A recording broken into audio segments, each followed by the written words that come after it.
Halo guys, kembali lagi di channel Yanda Storyland. Di video kali ini saya akan mendongeng sebuah film seru berjudul Special Police and Revenge Snake yang dirilis pada tahun 2021. Film ini mengisahkan pendekar yang berusaha menyelamatkan kaisar serta kotanya dari naga jahat. Gimana kisah selanjutnya? Mari kita simak alur ceritanya.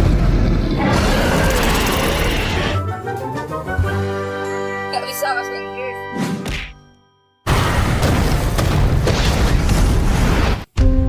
Film ini dimulai dengan sebuah upacara yang dipimpin oleh Perdana Menteri Kekaisaran dan dihadiri oleh kaisar yang tampak sakit-sakitan. Perdana Menteri lalu menjelaskan kalau upacara ini diadakan karena adanya desas-desus tentang ular raksasa yang menyerang ibu kota.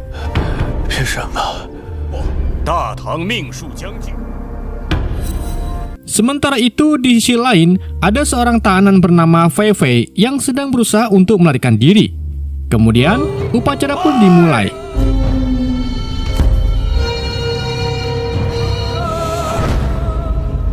Semua warga dan beberapa pejabat kaisar mulai berlutut sambil menyentuh kaki patung Buddha raksasa itu. Selama upacara berlangsung, mereka terlihat sangat kusuk dan tenang. Namun tiba-tiba, seekor ular raksasa yang mengerikan muncul dari balik patung Buddha sehingga membuat semua orang ketakutan.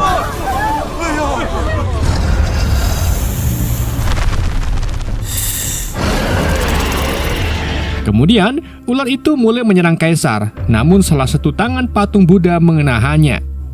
Kemudian si ular tersebut marah dan mulai menyerang patung Buddha sampai hancur. Tetapi patung Buddha tersebut bisa meregenerasi tubuhnya dengan cepat, sehingga membuatnya kembali utuh.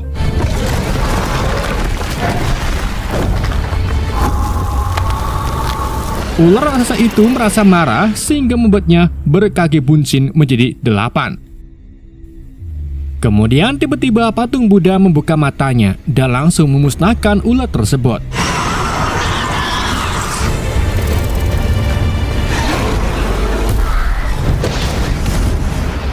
Melihat kejadian ini, kaisar segera bersujud dan berterima kasih kepada sang Buddha karena telah menyelamatkannya. Lalu tiba-tiba semua pasukan kekaisaran terkena sebuah panah. Lalu sekelompok ninja yang dipimpin oleh seorang wanita bernama Ling Yu menyerang kekaisaran. Ia mencoba menyerang kaisar yang bertujuan untuk menghilangkan pengaruh sihir jahat menggunakan jarum peraknya. Namun serangannya itu diblokir oleh seorang wanita bernama Yuki yang merupakan wakil kepala sakte Nipui. Ketika situasi menjadi semakin kacau, Fei Fei berhasil melepaskan dirinya dan mulai membantu menyerang Ling Yu. Tetapi Ling Yu berhasil melarikan diri sambil melemparkan jarum peraknya ke arah Fei Fei.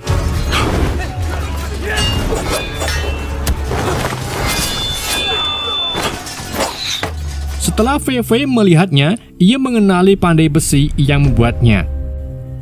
Kemudian ia pergi ke Perdana Menteri dan meminta izin untuk menangkap Ling Yu. Perdana Menteri pun mengizinkan Fei Fei untuk mengejarnya. Sebelum ia pergi, Fei Fei harus meminum sebuah racun. Jika ia gagal menangkapnya, ia akan segera mati. Tetapi jika ia berhasil, mereka akan memberikan penawarnya. Fei Fei kemudian segera pergi meninggalkan kerajaan. Ia bergegas pergi menemui pandai besi yang ia yakini telah membuat jarum perak yang digunakan oleh Ling Yu.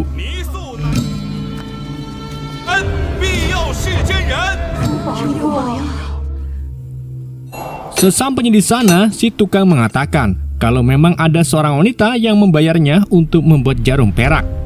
Si tukang juga mengatakan kalau ia bisa mengenali baunya melalui indera penciumannya.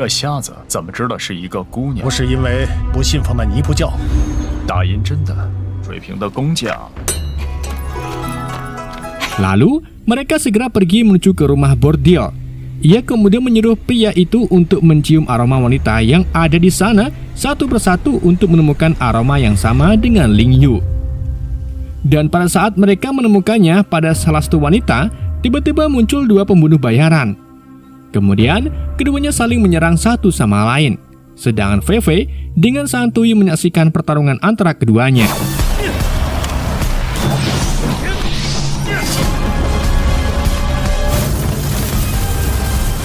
想吃白食。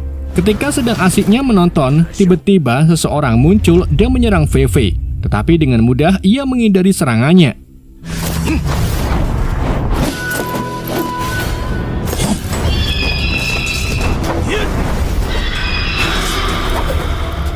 Fei Fei kemudian menyuruh mereka untuk menghentikan pertarungannya. Ia mengatakan kalau wanita yang ada di depan mereka bukanlah Ling Yu yang asli, dan para pembunuh pun segera meninggalkan tempat tersebut.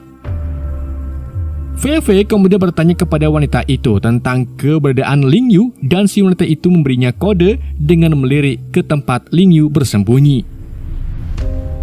Ling Yu segera melompat melalui jendela dan melarikan diri dengan cepat.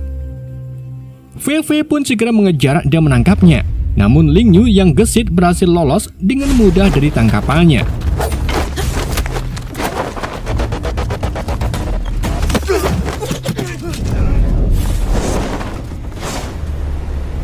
Pada malam harinya, Fei Fei kembali ke rumah bordel untuk memeriksa kamar Ling Yu.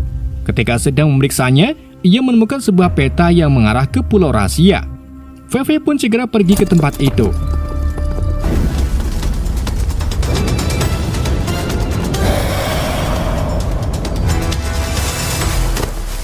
Singkat cerita, sesampainya di sana, ia merasa sangat aneh. Warga di sana memiliki tatapan kosong seperti zombie, dan di berbagai pelosok desa juga terdapat banyak patung Buddha. Fei Fei kemudian bertanya kepada salah satu penduduk, tetapi orang itu mengabaikannya. Tiba-tiba, terdengar suara lonceng dan pria itu pun pergi meninggalkannya. Kemudian, Fei Fei terus mengikutinya. Hingga akhirnya ia sampai di sebuah goa dan melihat para penduduk sedang berkumpul di sana. Akhirnya, ia menyamar untuk mencari tahu apa yang terjadi di dalam goa tersebut. Saat sudah berada di dalam goa, ia melihat Ling Yu yang sedang menyamar di antara mereka. Fei Fei kemudian segera menangkapnya, lalu Ling Yu menjelaskan kalau ia berasal dari suku Miao. Ia melakukan semua ini untuk menyelamatkan kaisar dari pengaruh sihir yang berasal dari patung Buddha di kerajaannya. Sihir itu bisa menyerang siapa saja yang menyentuhnya dan langsung memanipulasi pikiran. Di saat itu juga, pemimpin sakte muncul dan memperlihatkan wajah aslinya. Fei Fei terus berusaha untuk menyamarkan dirinya sampai akhirnya ia menyentuh salah satu kaki patung Buddha yang membuatnya langsung berkunang-kunang dan berhalusinasi. Kemudian, pemimpin sakte menyadari ada sesuatu yang janggal di antara pengikutnya. Pemimpin sakte itu pun segera memerintahkan anak buahnya untuk menangkap mereka. Untungnya, Fei Fei berhasil mengendalikan dirinya dan segera melepaskan pengaruhnya menggunakan totok.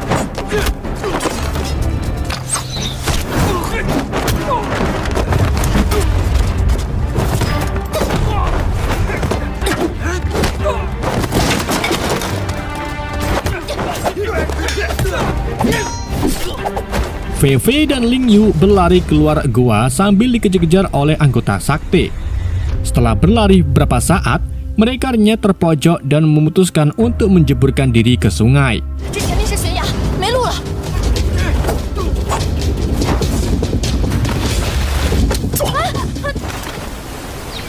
Keesokan harinya, mereka terbangun di sebuah daratan. Setelah itu, Ling Yu mengajaknya untuk pergi ke persembunyiannya, yaitu suku Miao.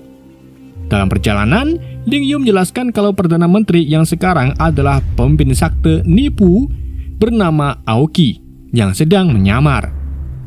Sementara itu, Perdana Menteri yang asli telah melarikan diri karena upaya pembunuhan yang dilakukan oleh kepadanya. Ia juga menjelaskan kalau sakte Nipu ingin memerintahkan kekaisaran dengan mengendalikan menggunakan patung Buddha raksasa yang terbuat dari tanah liat beracun. 为了躲避战乱，隐居于此土地，创建了尼普教。那长安城的大佛， Setelah mereka memasuki hutan, tiba-tiba Yuki dan pasukannya menghadang mereka. Yuki menyerang mereka menggunakan cambuk beracun yang membuat mereka menjadi tak sadarkan diri.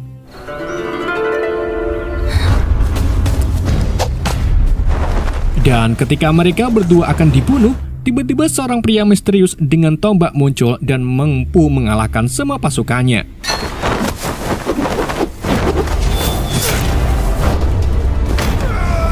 Yuki yang melihat semua pasukannya tewas pun langsung kabur.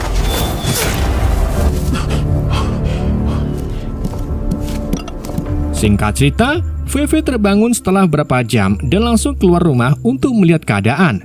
Kemudian Perdana Menteri yang asli menghampirinya dan mengajak VV untuk makan bersama sambil menjelaskan semuanya. Jadi di masa lalu, Perdana Menteri telah difitnah oleh pemimpin sakte Nipu yang menyebabkan dirinya menjadi buronan. Ia menjalani kehidupannya menjadi gembel sampai pada akhirnya seorang pria dari suku Miao membantunya. Dan sebagai imbalan, ia menjadi pemimpin suku Miao lalu mengatur kehidupan mereka menjadi lebih baik. 比我这把老骨头好的要快啊！脑启法师前来拜见，一并打入天牢。这般有胆识有功夫，还开始驱赶所有反对之人，就大厦与将倾。 Malamnya, VV duduk di depan api unggun. Ia merasa gelisah dan ingin segera kembali ke kerajaan untuk menyelamatkan mereka dari sakte Nipu. Namun setelah beberapa hari tinggal di sana, ia merasa nyaman. Akhirnya, Ling Yu mengajaknya kembali ke kerajaan untuk menyelamatkan kaisar dan semua penduduk kota dari sakte. Tetapi, VV menolaknya dan berkata mengapa ia harus mempertaruhkan nyawanya untuk kota yang pernah membuatnya menjadi tawanan.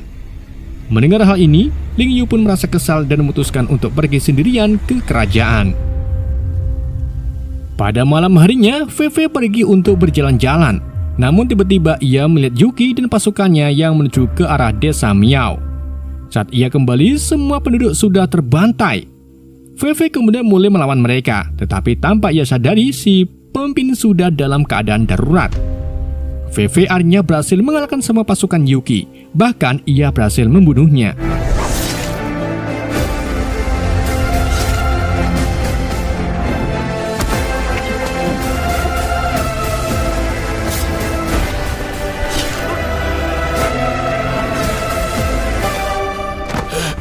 Namun sayangnya si pemimpin meninggal karena terkena racun. 没有人等我回去。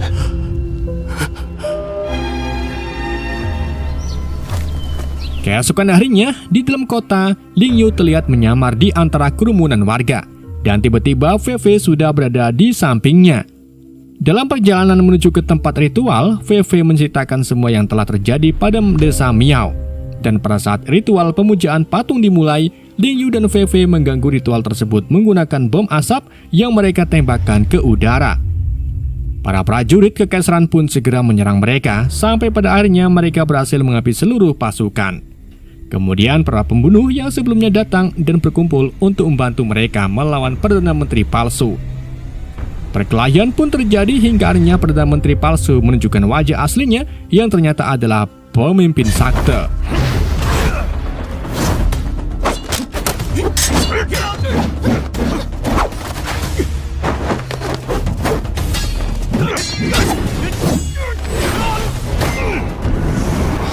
Pemimpin sakte pun mencoba menyerang mereka dengan ilusi sehingga mereka semua melihat monster raksasa yang menyerang mereka.